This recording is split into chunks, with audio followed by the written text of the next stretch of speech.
When the math textbook hits me in the head once, twice, and then a third time, probably hard enough to give a squirrel a concussion, I cannot stop myself from grinning.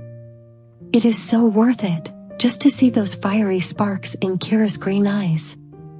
Deli says those eyes are not green, they're breen, a perfect blend of brown and green, and that they only appear to be green when Kix is angry. I guess she's always angry with me because I've never seen them the color my sister made up. To me, they've always been green. You are without a doubt the most infuriating human being on this planet, Ethan Fletcher. Kira growls at me. She doesn't care that she's being loud now. We've already been given detention slips, and I'm not sure, but I think she might be mad at me about that. Fair enough, it is my fault after all. Just this planet? You sure, Kix? Ugh, she huffs, dumping everything from her desk into her school bag before she hoists it onto her shoulder and takes off, storming out of the classroom, her ponytail swinging angrily behind her head. Delia is also aiming for the door, joining the other students on their way out. She gives me a look, shaking her head, but I can see that she did, as usual, enjoy our squabble. She keeps on telling me that though she finds my way very entertaining, I need to find a better way to win Kira's heart, but she never tells me what that way is supposed to be. Thought having your twin sister be the best friend of the girl of your dreams is supposed to be an advantage. Not really helping much so far. Man, that girl hates you. Barn rubs salt into my wounds, putting one big hand between my shoulder blades in an attempt at sympathy. She doesn't hate me, this is what we do. I irritate and annoy her, she gets mad and beats me up, and that way we know that all is well with the world, I explain patiently, gathering my books as well. Didn't you hear me get upgraded to human being just now? Yesterday she called me the back end of a horse's arse. Things are definitely looking up. Barn laughs his rumbling laugh and pulls his bag onto his shoulder. He's right, Kira hates me. She's hated me since the day she met me almost 12 years ago. Delia and I had been visiting our grandparents in Hamilton for the holidays and only got back the evening before school started. It was our first day in the big school, our careers at nursery school were over. I was kinda nervous and excited. It was the first time I had to wear a school uniform and carry around a bag filled with crayons and crap. I wasn't sure whether I was going to like it much. I'm still not sure that I do, and this is my last year of school. Deli was in heaven, she was born to be a student. I just wanted to go play in the pool at the waterfall, skip stones at the lagoon, or try my new kiddie surfboard at the beach. It was bigger than my old one, making me feel all grown up, even though I was only 6 years old.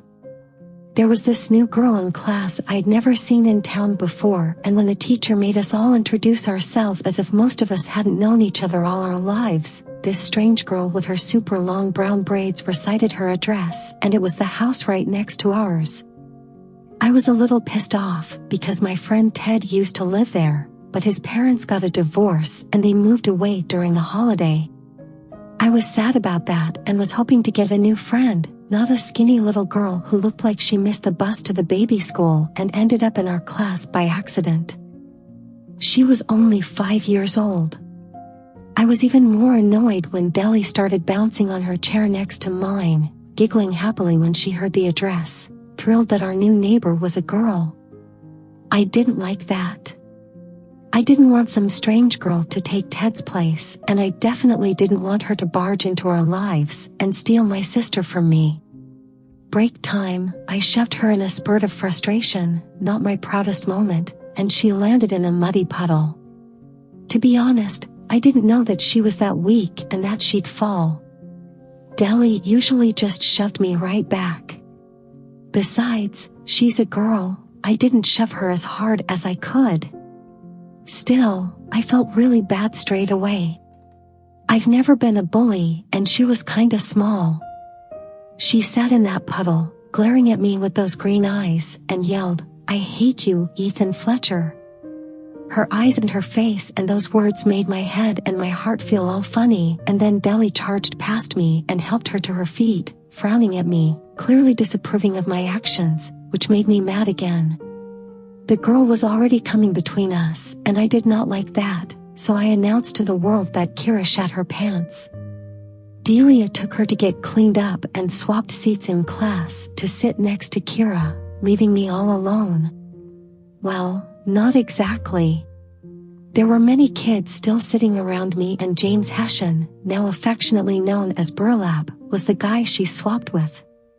That was a seriously lucky break for me, though I didn't know it at the time. I messed with him a lot at first because I was mad at him for swapping with my sister, and, well, that's how I bond with people. Didn't take long for me to realize that he is actually really cool, and we became best friends. I guess it was his awesome collection of DC and Marvel comics that convinced me. At first, I just wanted to spite Deli, show her that if she was going to have a best friend that wasn't me, I could do it too. I was already friends with Lurch, Barn and Jet, known as Brian, Morgan and Leopold back then, since we were in the same preschool, but Delia was my best friend. I did not want to give her up. Especially not to a wispy little sprite that fell over when I barely touched her with huge eyes and hair down to her bum. Man, I loved that hair. It fascinated me and gave me hours of fun and had the added perk of being a great instrument with which to annoy Kira. Barn, Burlap and I are the last to leave the classroom now, and, in the distance, I can see that Deli has caught up with Kira. I sigh, watching them turn the corner. If she hates you, bro, Barn says wisely, his white teeth sitting in his big smile, forming a bright contrast with his dark face. Yeah, I groan. Jet and Lurch join us from a side corridor, ready to create chaos en route to our next class. I dodge out of Jet's stranglehold and push him off the raised path into a flower bed filled with large leaf plants, leaving him to Lurch and Barn to save. That never works out well, because he tends to drag them down with him, and I can hear them behind me, wrestling among the shrubs now. She doesn't hate you, you know? Burlap says, putting a hand on my shoulder. As usual, he is calmly walking along, never ending up on his backside in a flower bed or with his shirt pulled over his head or bruised and battered, swearing revenge, curled up on the side of the walkway. I really don't know why he hangs out with us. We've asked him many times, and he always answers with something like, I feel classy in contrast. She doesn't? She literally told me that she does, in those exact words, multiple times, just today. No, Burlap says, and there is no doubt in his voice or on his face at all. His brown eyes are earnestly looking into mine. He is clearly not messing with me. The sun is hitting his head from behind, igniting his red hair in an orange glow that gives him an angelic appearance, as if he has a halo. Saint Burlap, or is it Saint James? She hates Cole, he says. Hell, I hate Cole Sadler.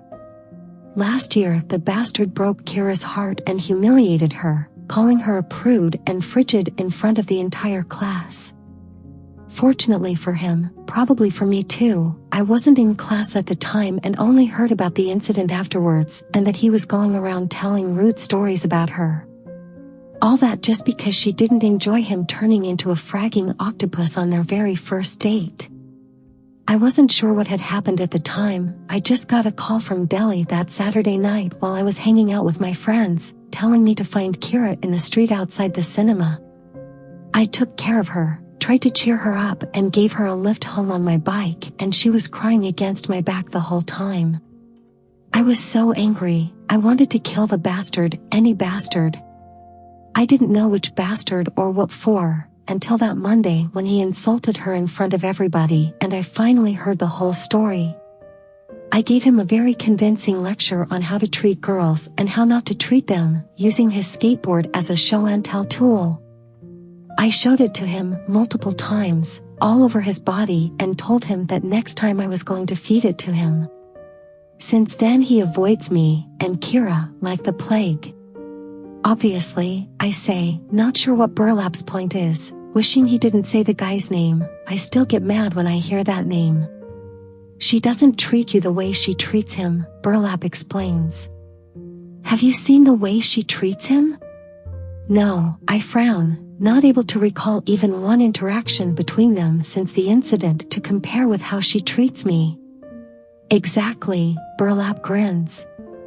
He doesn't exist for her anymore. She never beats him up with textbooks or calls him a moron or an idiot, and she sure as hell never makes the guy any fudge. Trust me, dude, she doesn't hate you.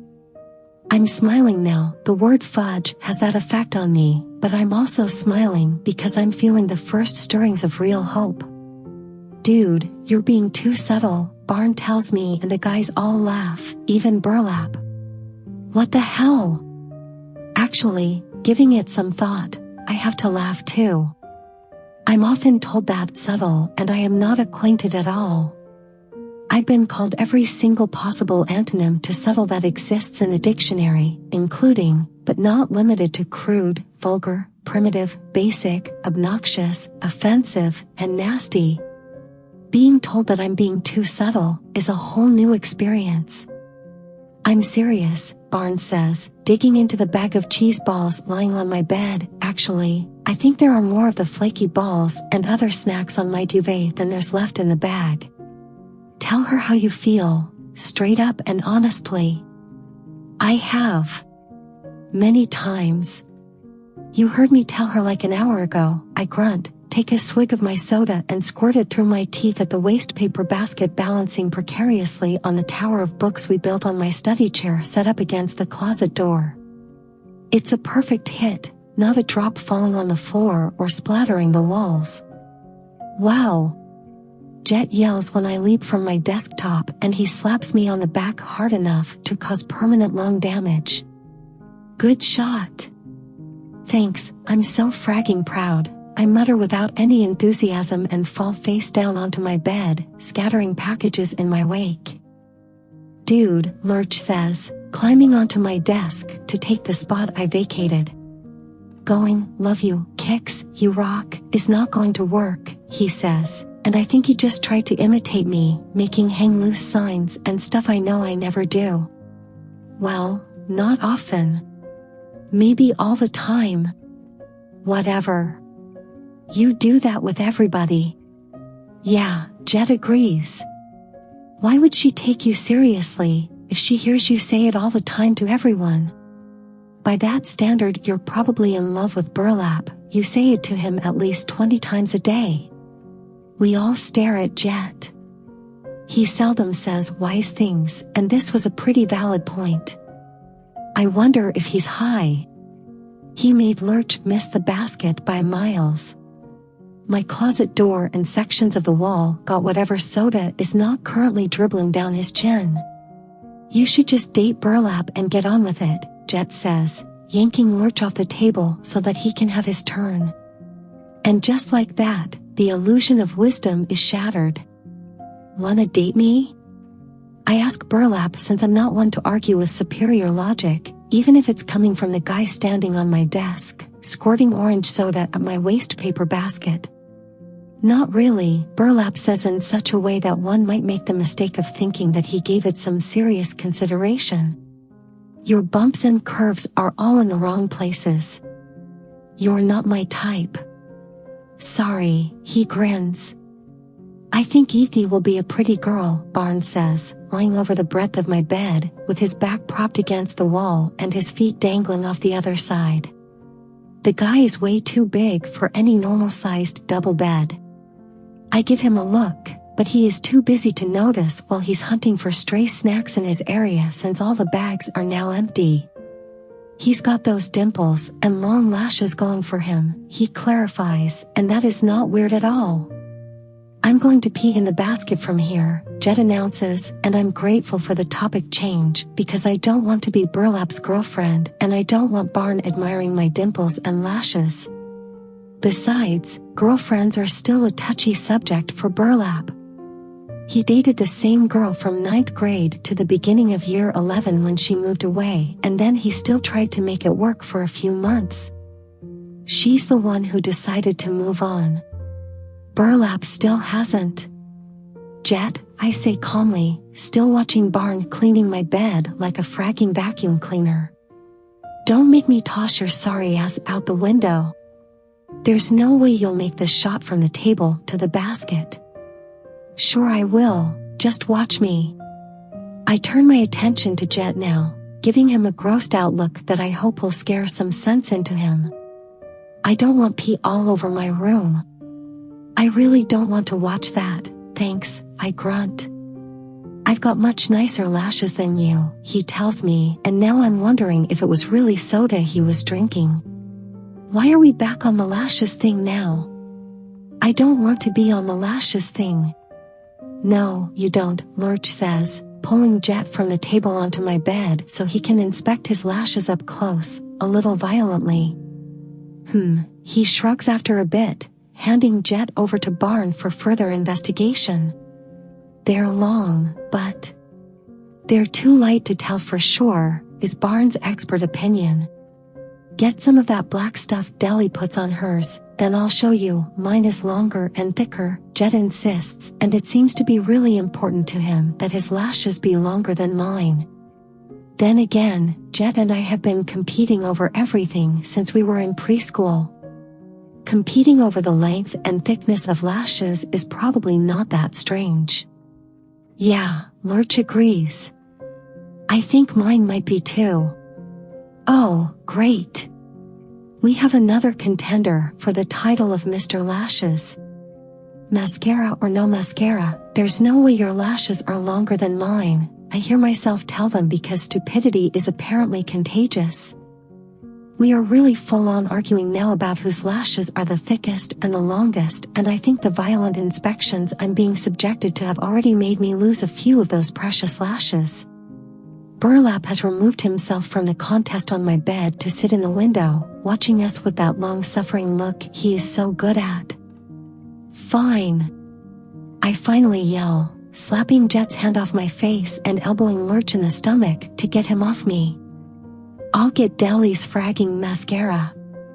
I'm on my feet and I've yanked open my bedroom door when my brain returns from the detour it's made, boomeranging back into my skull, bringing some common sense home. There's no way I'm going to ask my sister for mascara. Whose turn is it to squirt soda into the basket? I ask instead, slamming my door shut again and diving back onto my bed. The guys have gone and I took a shower to get cheese ball fluff, crumbs and soda out of my hair. My room is a mess.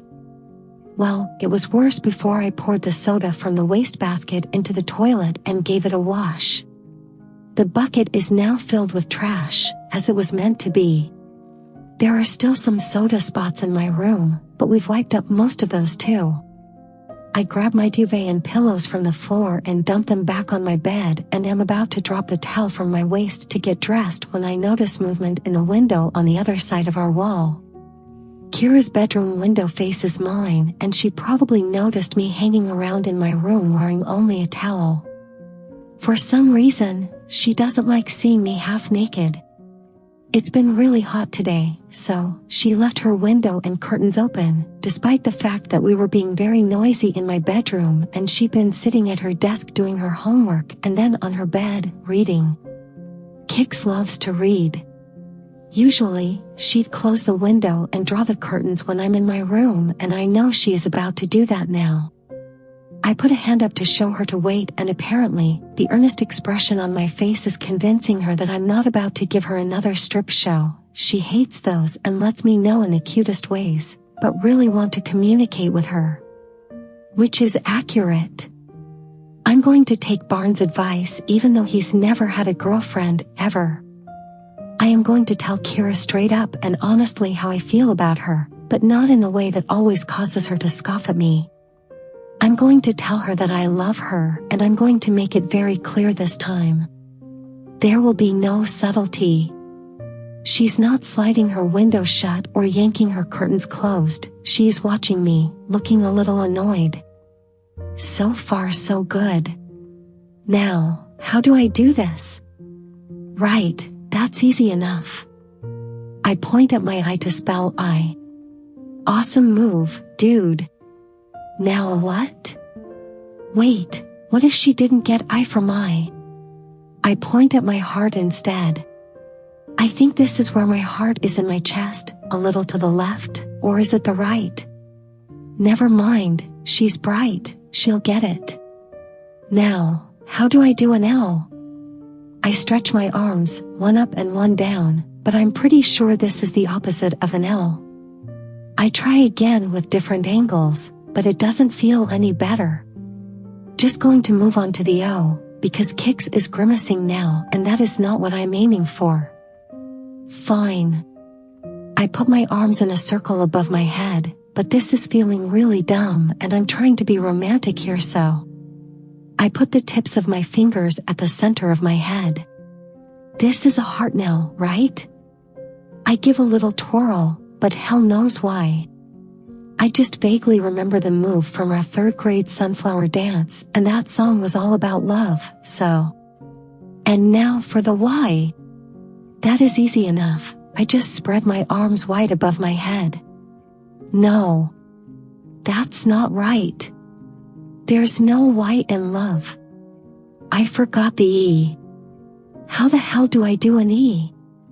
I try a few things, but this is not working. Stuff it. On to the grand finale. I'm not going to try to spell you after all. I just point at her and give her a, well. I like the hang loose sign and thumbs up. They feel spontaneous and happy and I kinda do them automatically. Kira is not looking at me in a happy way and she is spontaneously picking up her phone.